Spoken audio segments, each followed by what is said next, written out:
Be ruled or be removed. Here's a look at the Spero Animal Warriors of the Kingdom Primal series Kali Conquest armor.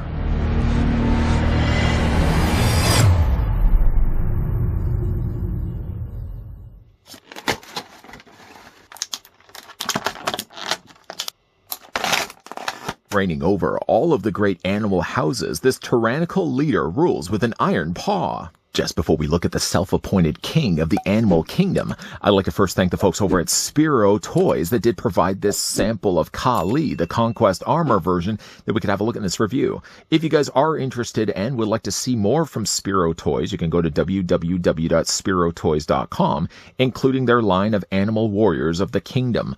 Grabbing now the tape measure and see how tall the figure stands. You're looking, though, at Kali, standing about 6.5 inches in height, or the figure's going to be about 17 centimeters tall. To the figure's left are included accessories that were packed with him on the tray, though to the right were also packed inside of a little orange baggie that were actually underneath the tray. So we want to make sure that when you're first removing Kali, that you also take the time to go back and grab the orange bag, because it will also include the hands as well. He has, as of right now, attached onto his forearms gripping hands for holding his blades, but he also has as well some closed punching fists, which are nicely detailed and very immaculately painted in this additional metallic gold. If you like the look of this metallic gold, you're going to love that because it makes reappearances all across his armor as well. The figure has also as well, I could best describe as mauling hands. It looks almost like it's sculpted on the inside of his palm, like some additional texturing or sculpting needed to be painted as well, because he has a lot of the gold here on the outside. He doesn't have any of it, though, painted on the inside, and my guess is it's probably was supposed to be painted in the same gold color, or maybe even possibly in black. It was left off, though, and it may have also been left off deliberately, because, of course, when he's going to be holding his accessories, like, for example, his firepower, you want to make sure, of course, that the paint isn't going to be rubbing off. That might be deliberately why they decide not to paint the inside of the palm. Oh, you're looking at that gun, aren't you? One of the included accessories with Ka is the fact he comes with this really interesting looking gun. Sort of has more of a steampunk design to it. It's mostly cast here, I'm guessing, in this blue plastic, but again painted very immaculately in the additional metallic gold. I will likely be displaying the figure with the gun, although the blades that he has included are not only intimidating, I would imagine, in battle, but also quite intimidating to have on display with the figure as well. They aren't identical. If you were to look at them, both the handles, the guard, as well as the actual blades are very unique to each one of them. They aren't going to be a carbon copy. I love the way that they've actually added all the little notches and indentations, looking like these are war-torn weapons, something he's probably been wielding in combat frequently. There is no place to really store any of the accessories, so your only options are really to be displaying them with his hands. Of course, with the hands that he has already, you can easily take him and have him holding those weapons by simply just prying the plastic away from the palm. I will say, like, the plastic that they used is very forgiving. It's very easy, in fact, to actually have him holding his swords. But like I said, there is no other place that I can see as well that's going to attach those. So, like, for example, you'll have to probably put this back in the packaging. I really wish there was a place for him to actually have stored the gun, but there's no other place. Again, if you did want to change out the hands, for example, and maybe have them displayed with the bigger gripping hands, it's easily a case of just removing, first of all, let's take the sword out of his hand, easily just remove the hand from his forearm. Just wiggle it back until finally it frees itself. Now, also indicated on the packaging as I'm doing this, it was stated as well that some of the joints may be a little tight with the time, of course, them packaging in the actual packaging till the time you actually get this guy on the shelf. I didn't have any real issues with the actual joints needing to be loosened necessarily. But if you are having any problems with that, you can also just run a few passes with the hairdryer just to loosen up some of those joints. With this hand now changed out, we can go back to this really cool looking gun and have that displayed in his hand instead. Now, I did, again, already say the fact that they didn't take the time to paint, I should say, the sculpted detail on the inside of the palm. But judging by how frequently, just by only the few moments that we've been doing this, how frequently I've been changing out the weapons, there is really a good likelihood, I'm sure, that that would have been broken or damaged or scraped in the process. You can see, like, the way they've also sculpted the fingers, they've taken the time to actually be aware of where the trigger would be, as the finger lines up perfectly with the trigger section of the gun.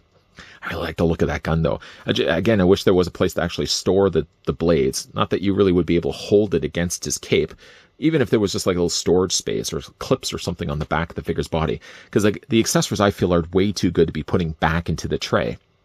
Let's, for right now, at least remove the gun. We're going to put that all to the side. And get now a closer look at Kali. Now, Kali here is sporting his Conquest armor. I would imagine he's probably been conquesting quite a lot of the animal warrior's kingdom. You can see like the detailing done to his face. It's really nicely handled here. It paints really well. You can see the very nice finer features of his face, not to mention the additional detailing that they've done to his eyes. I like the head sculpt personally. The blue skin is certainly something I'm really well accepting of the figure. I mean, normally you don't think of chimps, you tend to think of blue skin. But I gotta say, it like works really well for this. He has quite long hair on the back, which for obvious reasons is going to cause a little more problems when it comes to actually rotating the figure around. But we'll talk all more about the articulation in a second. As a side note, I will say though, the neck is quite long, and they probably have done that deliberately to accommodate the fact that the hair has to rest the way that it is. Armor-wise, it's a really enamored, very adorned armor that he's sporting. Instead of actually having a lion's head on the shoulder of armor like we've seen in the past, he actually has what almost looks to be kind of like a monkey or like some sort of ape, I'm guessing. In a way, it kind of looks a little like a dragon as well. But that's been sculpted as well in this same gold plastic as really the rest of the painted body. Now, I'm guessing again, like the armor and like the weapons, I should say, that I'm guessing they probably would have molded this in probably the blue plastic, the metallic blue that they've used here, and then painted the gold over top of it. Just because, again, like gold is such a hard thing to cast, it usually ends up leaving behind sort of marbling, and it doesn't seem to be the case here. The paint is actually really well finished here on the figure. If you look at it both on the front and on the back, there's just as much detailing, even though it's really covered by the cape, there's just as much detailing happening here on the back. We'll also notice as well, I want to draw your attention to the fact that there's a hole also in the back of the figure's body. From what I can see, it doesn't serve a purpose. It's not as if actually like his cape attaches onto it. So it's probably something that they have planned for maybe a future figure down the road. Maybe that's going to play some role or something's going to attach onto the back of it. By the way, there is no peg or anything on the gun itself. At one point I thought, okay, well, maybe if I could take the cape off, for example, and that would just plug into place, but it doesn't seem like there's anything that's actually would have been connecting onto the torso. But again, I really like the way they've sculpted this. The paint is so well handled here. I mean, look at the additional, like how intricate that armor actually is. The texturing does vary a little bit as well, so you can kind of see like where the armor would have changed a bit in its design, but is again a really interesting looking armor. Kind of in a way evokes for me like the memories of Caesar from like the old like Planet of the Apes, for example. And of course you do have the skirting also down below here as well. This is more, unlike this being a more harder plastic, the skirting down below is actually more of a softer plastic. The skirting sits pretty close to the sides of the legs, but luckily you'll be knowing as well, if you go to split the legs out, the skirting does a good job of staying out of the way of things. Now, for, of course, the articulation here, starting first with Kali's head. The head's going to rotate back and forth, and for all intensive purposes, it should have a ball joint where it would allow the head to move up and down, and of course, yeah, you'd be able to rotate it all the way around, but just because, again, like the length of the hair that he has on the back of the body, there's really no way that you'd be able to rotate the head. It's only really going to be able to clear the shoulders on the sides.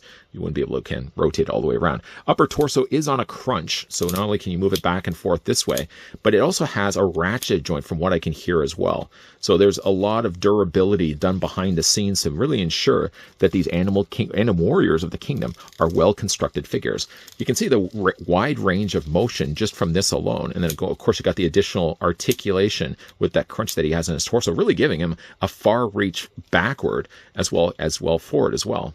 Of course, when it comes to his arms, now his arm on this side does rotate all the way around. The only thing you have to really be careful of is there's this part of this armor that sticks further out from the rest of his torso.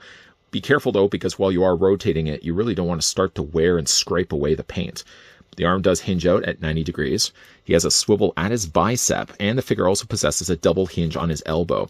The thing about the double hinge, though, is that you really can't bend it any further. You can get to about here, but just so how much thickness that he has in his forearm and his bicep basically makes a double hinge almost null and void. I mean, it's there, and it's always appreciated that it is there, but that's as far as you can really bend it. Hands do rotate all the way around, hinging back and forth as well. Legs do have that splits, as we've already had a look at. If you were to actually look at the inner workings of the figure, you can kind of see that there's a ball joint that's attaching this part of the thigh to the rest of the lower half of his body. There is also a very tight joint here, a swivel cut, 3/4 the way up the thigh that allows the leg to rotate all the way around. And there is also as well a double hinge on the knee, but again, very tight on this figure. In a way, that's also good too. I'd much rather have tighter joints on figures than overly loose joints. And then when it comes to his feet, the feet move up and down this way. Now, you'll notice that he has a cover piece that goes over top to protect his toes. This is actually a softer plastic. And while moving this up and down, you see as well, it does have a lot of clearance. There's enough space allotted underneath here that you can easily move the feet back and forth. I don't feel at all like there's limitations by the fact that they actually did put this protective armor over top of it. But again, like some really nice ankle articulation. Figures does have, by the way, pegals in the undersides of his feet, but Spero did not include a display stand with the figure. And I don't think he really needs it anyways. The figure of Kali stands actually fine. Of course, the biggest problem when it comes to a figure looking this good is what way would you want to be displaying the figure? I still feel compelled to go back to the idea of him just being displayed with the gun because I really like the look of the gun. But then that also has to ultimately mean that I have to put one of these blades back. And I feel with all of the accessories that get packed along with the figure, too good they are, I feel, to go back into their plastic prison. Now, a fairly new line on my radar, Animal Warriors of the Kingdom. I did see online, of course, the folks over at Spero Toys were nice enough to send a couple my way that we could have a look at here on this channel. Physically now seeing them in hand, I will say right away, one thing I really like about these, from what I've seen only experiencing with Kali, is the plastic quality feels really good. Sometimes with limited run figures, it can be the extreme of plastics. On one end, you can have really dense, hard plastic. It's very unforgiving. You can move the joints, you can move the fingers, and you know that the plastic is just not consumer friendly at all. But on the other end, I've certainly had a look at limited run figures where the plastic is kind of gummy, kind of rubbery. It really has too much wiggling to it. I will say though, like Animal Warriors of the Kingdom, based on just the one figure we've looked at so far with Kali, the plastic feels really good. Not only does it feel good, but it looks good too.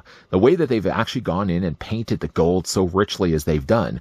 Now, he also has, of course, the metallic blue, and with the metallic blue being something so close in color scheme to the rest of his face, his feet, and his hands, you would think that the blue would kind of blend in with the rest of his facial features. But actually, I like the blue differencing between the two. The metallic blue works really well with the gold, but it isn't the same kind of blue that he has for his face, his feet, and of course his hands. So the blue on all of those features also stand out really well. The plastic is also something going back to the plastic.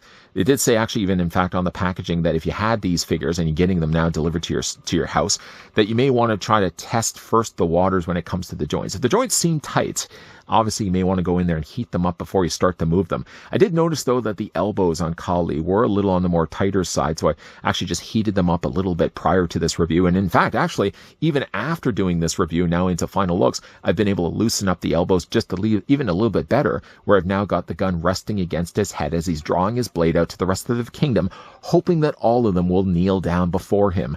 What do you guys think of the Animal Warriors of the Kingdom, especially Kali? Let me know down below in the comments section. Once again, though, a big thank you to the folks over at Spero Toys that did provide this. If you guys are interested to check out more of the line, I can provide the link down below into the video description where you can head on over to Spero Toys and check out the Animal Warriors of the Kingdom. Thanks to us also, the folks over at Spero, we will be looking at another Animal Warriors of the Kingdom in an upcoming review. So make sure that you're not missing out on anything that's coming on onto this channel. First of all, if you like this video, want to hit it a like. But if you're loving the content you're seeing and you want to stick around for more, hit that subscribe button down below and turn on the bell notification. As always, guys, thanks for watching. See you guys next time.